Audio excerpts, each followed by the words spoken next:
Today, in a press conference with the Secretary of War, Pete Hegseth, he made a pretty eye-opening comment explaining his pleasure for the Ellison family taking over CNN to be under the Trump media umbrella that we have seen form over the last few years.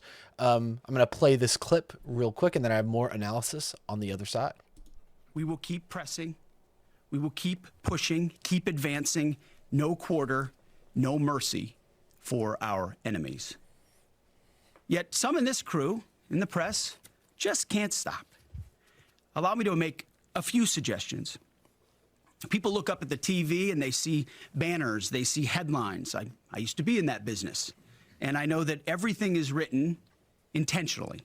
For example, a banner or a headline, Mideast war intensifies, splashing on the screen the last couple of days, alongside visuals of civilian or energy targets that Iran has hit, because that's what they do. What should the banner read instead? How about Iran increasingly desperate? Because they are. They know it, and so do you, if it can be admitted. Or more fake news from CNN. Reports that the Trump administration underestimated the Iran war's impact on the Strait of Hormuz. Patently ridiculous, of course. For decades, Iran has threatened shipping in the Strait of Hormuz. This is always what they do, hold the strait hostage. CNN doesn't think we thought of that. It's a fundamentally unserious report. The sooner David Ellison takes over that network, the better. So, as you can see there, Secretary of War Pete Hegseth criticizes reporting by CNN, saying that basically there were members of the Trump administration that felt that they underestimated Iran's ability to control the Strait of Hormuz after they did these strikes. And CNN stands by their reporting. And, you know, I could imagine there are some people in the administration that knew about this or felt differently, but I think it speaks to members of the administration not being on the same page at all on very critical logistics of this war. But the more interesting part was that last sentence at the end where he expresses his pleasure for the fact that David Ellison, the son of Larry Ellison, will be taking over CNN and giving more favorable coverage to the Trump administration. And that's a pretty scary place to be if you care at all about the free press or a free and fair press. I remember I had to listen to conservatives for a decade talk about the liberal controlled media and all of the major media outlets being biased towards liberals or the Democrats. But in 2026, that couldn't be further from the truth. This was the best graphic I could find, just illustrating the MAGA media ecosystem that has slowly been created over the last decade. Obviously, the Murdoch family has been doing conservative media for a very, very, very long time. Fox News is essentially Trump news. And a few of these tech elites have been donating to some of Trump's insane endeavors like the ballroom. Jeff Bezos, Mark Zuckerberg, Tim Cook of Apple. And then now we have this Ellison conglomerate that is being built. The Ellisons in 2025 acquired Paramount and therefore CBS and CBS News. And CBS News has gone through a MAGA makeover, is what I would call it, with Barry Weiss at the helm, specifically on CBS Nightly News, in which they are giving the administration a platform to spread lies and propaganda, and leaning less into investigative reporting and more into commentators.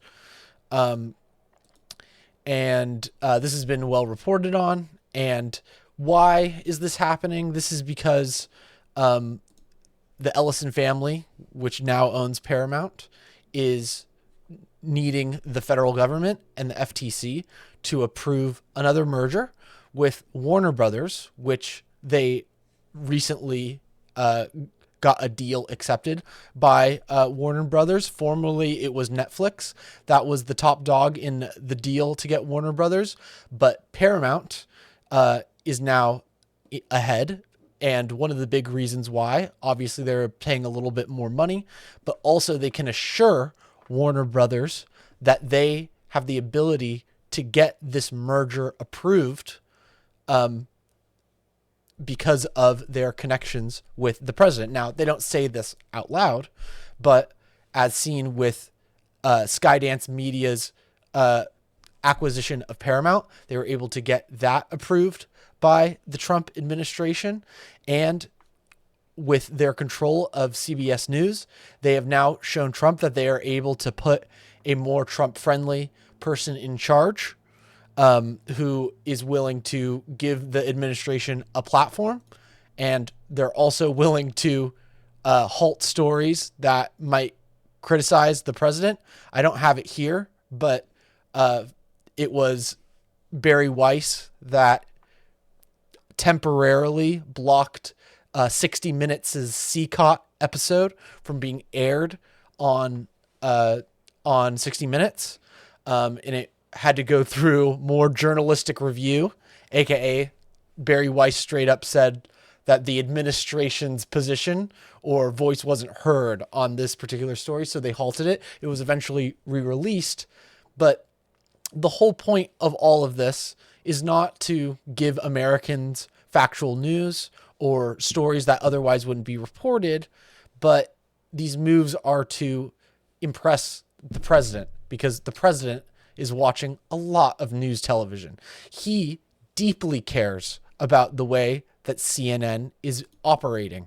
And in order to get this Paramount and Warner Brothers deal approved, they have to demonstrate that they are willing to change the way that they've been covering news traditionally and more favor the president. So this is pretty scary. And it's also just a direct contradiction from conservative talking points for my entire life, talking about the liberal controlled media. Trump has a insane hold on modern media ecosystems. Larry Ellison has access to CBS News, soon to be CNN if they approve the merger, and he is involved in the acquisition of TikTok. Elon Musk, the world's richest man in the world, purchased the world's most important news social media application and used it as a tool for the Trump campaign in 2024. Fox News is 24/7 MAGA news network, basically. And this is the new world we live in.